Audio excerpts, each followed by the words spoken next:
Olá, bem-vindos a mais um Café na Arena. Nosso convidado de hoje é o Eduardo Costa da Silva. Ele é sócio do Gottic Silva e Rocha Advogados. Ele é especialista em direito tributário. Eduardo, muita gente tem imóveis e vai, durante a vida vai comprando uma casinha aqui, outra ali, quando vai ver tem um monte de propriedades, né?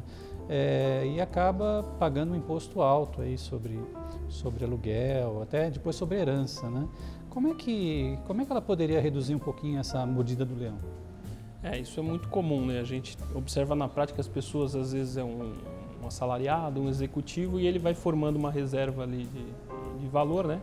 E como tradicionalmente o histórico do país às vezes é certa, mais para o passado, né? Mas de estabilidade econômica, aqueles planos mudava tudo econômicos, mudava toda para outras pessoas acabaram, né? Preferindo fazer um investimento imóvel, pelo menos ali ele tem, né? Coisa segura, né? Coisa segura, o bem ali de ter. A tradição portuguesa também, os portugueses, né? Patrimonialista. Exatamente.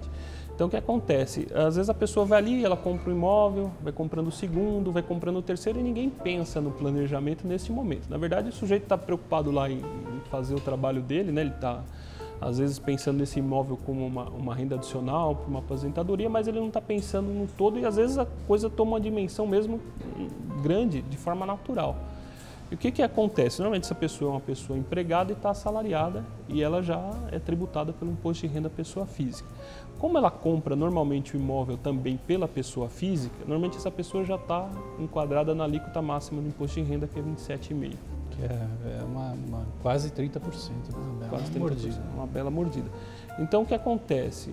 Uma das saídas aí, cujo impacto imediato aí é a questão da diminuição do imposto de renda, mas depois tem mais vantagens até do ponto de vista sucessório, que a gente pode falar a seguir, é alocar esses imóveis, constituir uma sociedade, que a gente chama de administradora de bens próprios, né? Então você vai colocando esses imóveis dentro dessa sociedade e essa sociedade passa a receber os valores dos aluguéis, né? Ela passa a ser dona dos imóveis, ela passa a ser dona dos imóveis, sai do nome da pessoa e passa para o nome da empresa que pertence à pessoa. Isso. Com isso, por exemplo, uma administradora de bens próprios, ela não paga, por exemplo, o ISS, porque você não há, que é o imposto sobre serviços, né? Que é municipal. Que é municipal. Se você estiver no estado de São Paulo, a regra é que esse imposto seja de 5%, há atividades com 2%, 3%, mas a grande maioria das atividades são tributadas à alíquota de 5%. Né? Então já não tem esse imposto. Já não tem esse imposto. Aí você, nessa empresa, na sua administradora de bens próprios, que você alocou os seus imóveis, né, você vai adotar o regime de tributação do lucro presumido. Ou seja, você vai ter lucro todo mês, mas o lucro já está balizado por um coeficiente lá que a lei tributária já determinou. Tá? Então, no final do dia, você deixa de pagar o IRPF, né, que é o Imposto de Renda Pessoa Física, você vai pagar o IRPJ, Imposto de Renda Pessoa Jurídica, a CSL, que é a Contribuição Social sobre o Lucro Líquido, o PIS e o COFINS. Né? Mas, no final, a carga desses tributos vai variar entre 11% e 12%, porque o imposto de renda PJ ele tem um variável de 10% que vai aumentando à medida quanto mais a empresa fatura. Né? É bem menos, né, que 27,5%. Desde que você não tenha imóveis tais cuja receita não seja superior a 72 milhões de reais ao ano, você pode ficar no... já mudamos o patamar. Aí temos um outro tipo de estruturação que talvez seja mais interessante para essa pessoa. Mas estamos falando do caso que vai aí para, sei lá, 99,9% das pessoas. Né? Então você vai ter uma tributação média aí de 12% contra 27,5%. Aí você só tem mais uma conta para fazer. Quando você tira o imóvel da pessoa física e passa para a pessoa jurídica, incide um tributo chamado ITBI-IV, que é Imposto de Transmissão de Bens Imóveis Intervivos. Né? Ou seja, esse imposto aqui em São Paulo ele é de 2,5%, né?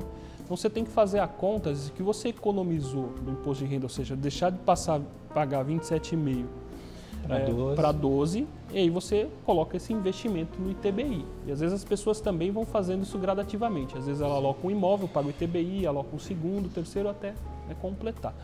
Geralmente vale a pena, às vezes em um ano e meio você já recupera todo o imposto do ITBI. O ITBI.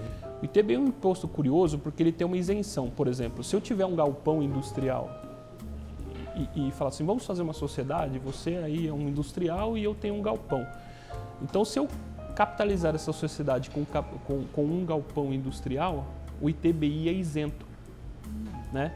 Mas quando você capitaliza a empresa com imóveis e a atividade da empresa é imobiliária, ou mais de 50% da atividade da empresa é imobiliária, você tem que pagar o ITBI. A chave é, se a empresa for imobiliária, você acaba pagando ITBI. Então, como a gente está falando de administradora de bens próprios, eu não vejo como alocar também outra atividade. E, normalmente as pessoas têm mesmo imóveis que acabam alocando dentro da empresa, né? E aí, futuramente, esse planejamento pode ser utilizado como uma forma de simplificar o processo sucessório, né? Sim, que é outra dor de cabeça, né? Quem tem um monte que é a dor de cabeça imóveis... com um monte de imóveis, é muito mais fácil você fazer um inventário no qual uma empresa vai ser partilhada e aí você tem as cotas, né? Essas cotas vão ser divididas de forma, por exemplo, igualitária entre os herdeiros, se assim for o desejo da pessoa, né? E aí o que a gente tem percebido na prática é que às vezes é o seguinte, o sujeito tem 5 imóveis, ele tem 3 herdeiros, né? Já então, não dá para dividir direito. Já não dá para dividir. Já vai sair, a briga sai de qualquer jeito. Vai sair briga de qualquer jeito. Ou ele vai pegar cada imóvel e colocar, né? Vamos dizer que ele não fez planejamento, não alocou nada. Ele vai pegar cada imóvel, cada herdeiro vai ter lá com propriedade dos 5, né? Os 3. Ou você coloca isso tudo dentro da empresa, né? A empresa tem as receitas de locação, né? E eventualmente aquele imóvel lá passou por um período de dificuldade, não foi alugado, então acaba compensando, né? Então no final do dia todos os herdeiros vão acabar tendo lá a mesma receita depois de feita a partilha, porque primeiro a receita de locação vem, paga os tributos, o que sobra é dividendos, dividendos não são tributados, né? Desde 1996 aqui no Brasil. Então você acaba tendo até no final lá uma divisão mais justa, porque aí você não tem que se preocupar ou deixar um testamento, falar, não, o herdeiro A vai ficar com sei lá, aquele imóvel dos Jardins, o outro vai ficar com o imóvel de Itaquera, o outro vai ficar com o imóvel do Campo Belo. Na verdade você partilha as cotas da empresa, que é um processo sucessório muito mais simplificado. E normalmente essa partilha,